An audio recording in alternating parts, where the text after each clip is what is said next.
추가로 접수 시작한 정책자금 중 일반 경영 안정자금에 대한 문의가 많아갔고요. 10분 안으로 정보 알려드리겠습니다. 예산 소진 시 조기 마감되니까요. 대상자라면 꼭 체크하셔서 신청하십시오.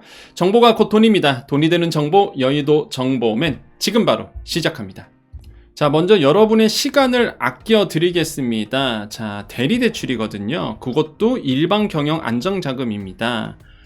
보증 한도가 안 남아 있으신 분들은 어차피 해도 진행이 안 될 거예요. 그러니까 나는 보증 한도가 어차피 없다 하신 분들은 이 영상 안 보셔도 됩니다. 여러분의 시간을 아껴 드릴게요. 쓸데없는 얘기 제가 안 하잖아요. 그러니까 보증 한도가 남아 있어야지만 이게 가능해요. 아시겠죠?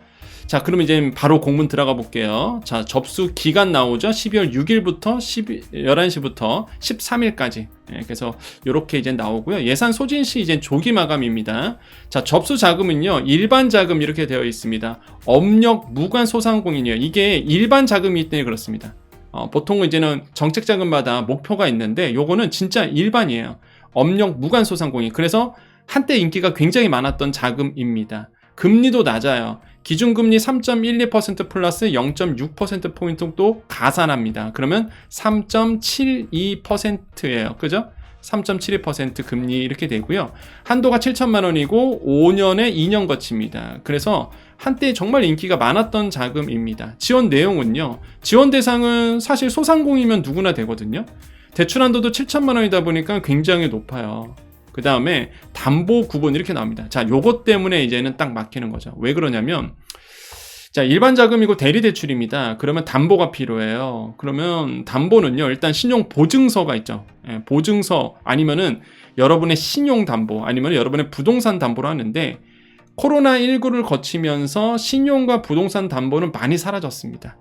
이젠 잡을 만큼 다 잡아줬거든요. 담보로. 그래서 대부분이 이 보증서 담보를 가지고 들어가죠. 자, 신용보증서 담보는요, 보증기관에서 보증서를 받습니다.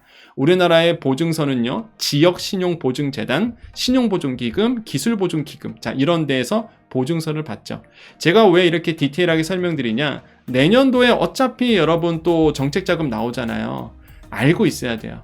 공부가 돼야 됩니다. 어차피 10분 안으로 설명드릴 거니까. 자, 보세요. 그러면 보증기관에서 보증평가 후에 보증서를 발급받아서 어디로 간다? 은행 들어간다. 그렇죠? 은행 가서 자, 대출해 주세요. 요게 바로 신용보증서입니다. 은행 입장에서는 당연히 리스크가 줄어들죠. 왜? 어차피 여러분이 못 갚으면 차주가 여러분이 못 갚으면 누가 대신 갚아줘야 돼요? 그렇죠. 보증서를 써준 이런 보증기관이 대위 변제를 해줍니다. 그렇기 때문에 소상공인 분들이 은행들이 리스크가 좀 사라지는 거죠. 아시겠죠? 그런 형태가 이제 신용보증서 형태고요. 자, 신용보증서 발급 시 보증수수료가 들어갑니다. 이 보증수수료는 이제 이런 신용기관들이 보증기관들이 여러분의 그 보증서를 써주잖아요. 당신이 못 갚으면 은행들한테 이 사람이 못 갚으면 내가 대신 갚을게요. 보증서를 써주는데 대신에 보증수수료를 받아요. 보증기관에서. 이게 보통이 연 1%입니다. 그래서 지자체라든지 나라가 이 보증수수료를 조금 지원하기도 하죠. 어쨌든 간에 지금 보증기관의 기본적인 수수료 1% 별도 부과된다는 거 잘 체크해 주셔야겠고요. 자, 신용과 부동산 담보 잡아가는 건 요즘 많이 없습니다. 원래는 신용과 부동산을 담보 잡아서 갈 수도 있어요. 대리대출 중에서. 자, 그 다음에 대출 실행 금융기관은 모든 은행 웬만한 거 다 됩니다. 그래서 18곳 이렇게 돼 있기 때문에 문제는 없고요. 자, 유의사항 말씀드리겠습니다. 자, 보시면 이게 가장 중요해요. 보증기관 또는 금융기관에서 보증 대출 거절 시 자금 대출이 불가할 수 있습니다. 라고 되어 있는데요. 자, 왜 그러냐면 이런 형태이기 때문에 그렇습니다. 자, 보증서부 대출 아까 말씀드렸어요. 여러분은 3단계를 거치게 돼요. 첫 번째, 소진공 가져갔고요. 소상공인 확인서를 먼저 발급받습니다. 그런 다음에 보증기관 들어가서 나 보증서 주세요 라고 해서 보증서를 발급받아요. 그런 다음에 이 보증서를 발급받아서 은행 가갖고 금융기관 가서 대출해 주세요 라는 순서로 가는 거예요. 이게 보증서부 대출입니다. 자, 그래서 아까 제가 초반에 말씀드렸죠. 보증받을 때 한도가 있습니다. 어차피 나는 보증 한도가 꽉 찼어. 그런 분들은요, 여기까지는 문제 없어요. 소상공인 확인서 받는 거는 누구나 받을 수 있습니다. 그런데 보증기관에서 보증서 달라 그러면 한도가 꽉 찼습니다. 안 됩니다. 라는 얘기가 돌아오고요. 또 한 가지, 나는 보증서까지 발급받았어. 근데 은행 딱 들어갔는데 은행에서 또 자체 심사를 봐요. 왜냐하면 보증 한도가 보통 95%, 100%짜리가 없습니다. 거의 한 90% 이런 거예요. 그럼 나머지 10% 정도는 은행들이 부담을 지거든요. 그러니까 그거 부담 받기 싫어서 심사를 봐요. 또 이 사람의 돈을 잘 갚을지 말지. 보증서 받아도 은행 가서 까입니다. 은행에서 거절을 당해요. 이런 케이스가 되게 많습니다. 지금 과거에는 안 그랬어요. 코로나19 거치면서 워낙 소상공인 분들이 어려워지다 보니까 은행들도 거절하는 사례가 굉장히 많이 나옵니다. 그래서 제가 초반에 말씀드린 거예요. 이게 정말 좋았었다라고 말씀드렸던 거죠. 정말 좋은 이 일반 대출이었어요, 사실. 근데 지금은 대부분 보증 한도가 꽉 차갖고, 자, 그래서 이렇게 나오고요. 신청 서류 안내 나옵니다. 그래서 서류가 쭉쭉쭉 나오죠. 자, 그러면 어떻게 신청하는지 저는 알려드릴게요. 자, 소자공 카페에 가시고요. 여기서 소상공인 정책자금 바로 배너가 있습니다. 아니면 네이버에서 소상공인 정책자금 검색하셔도 되고요. 자, 클릭해서 들어가면은요, 이렇게 저신용 소상공인 추가 접수 안내에 나오죠. 그죠? 중저신용. 자, 어제 말씀드렸어요. 자, 요거를 이제는 팝업 창을 닫아주세요. 닫기 누르면 그 다음 단계로 일반 자금 나옵니다. 대리대출 이렇게 나오고 있죠. 자, 요 내용이에요. 신청을 어디로 가느냐? 자, 팝업 창 다 닫고요. 팝업 창 닫고 위에 가시면 대출 신청이라고 있습니다. 대출 신청에서 대리대출 신청 이렇게 들어가면 돼요. 어렵지 않죠. 자, 근데 어제 제가 말씀드렸던 이제 중저신용자 그 집적대출, 어제 말씀드릴 건 이 집적대출인데요. 지금 없어졌어요. 이제는 끝났습니다. 끝났어요. 중저신용자 자금 집적대출은 지금 끝난 것 같아요. 왜냐면 없어져 버렸어요. 한도가 꽉 찼나 봅니다, 이제. 그리고 옆으로 넘겨보면 요 대리대출이 있죠. 대리대출 요번에 받는 게 추가 나온 게 일반 자금인 거예요. 요게 이제는 추가로 나온 겁니다. 자, 구분할 줄 알아야 되겠고요. 자, 그래서 여러분 제가 알려드린 정보 꼼꼼하게 보셔야 됩니다. 왜 그러냐면 지금 정부가 급하잖아요. 어제 말씀드렸던 중저신용자금도 갑자기 나온 거잖아요. 발표하고 나서 그 다음날 바로, 그것도 오후 2시에 그거마저도 빨리 끝나버렸죠. 지금 정신이 없어요. 계획 스케줄대로 안 갑니다.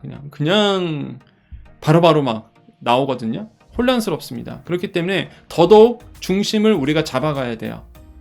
그렇기 때문에 여러분께서 여정찬을 보시면서 제가 이게 속보를 알려드린 거는 바로바로 그냥 확인해 보시고, 그리고 제가 여러분의 시간을 뺏지 않잖아요. 초반에 어차피 안 되시는 분들은 바로 말씀드리잖아요. 오늘처럼. 이거는 이런 분들은 듣지 마세요. 이렇게. 그러니까 시간 안 뺐으니까 초반만 보셔도 더 봐야 될지 안 봐야 될지 아실 겁니다. 물론 개인적으로 끝까지 봐주시면 좋겠죠. 근데 그건 제 생각인 거고 제 희망사항인 거고, 여러분이 바쁜 걸 저는 알기 때문에, 우리 소상공인 자영업자들 일하느라고 바쁘잖아요. 그렇기 때문에 더더욱 요약만 추려서 10분 안으로, 그리고 초반에 보실 분들과, 그러니까 도움이 되실 분들과 안 되실 분들을 미리 말씀드린 거예요. 그래서 많은 분들이 사랑해 주시는 이유기도 합니다. 자, 그래서 오늘 정보 여기까지 드리고요. 우리 여정 가족님들 남으셔서 인사하고 마무리 하겠습니다.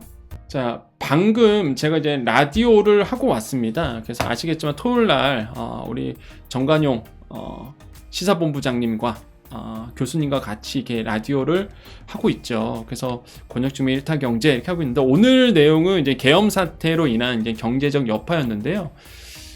정관용 교수님과 제가 방송 들으신 분들은 아시겠지만, 라디오 방송 제일 걱정하는 게, 저는 뭐 정치는 몰라요.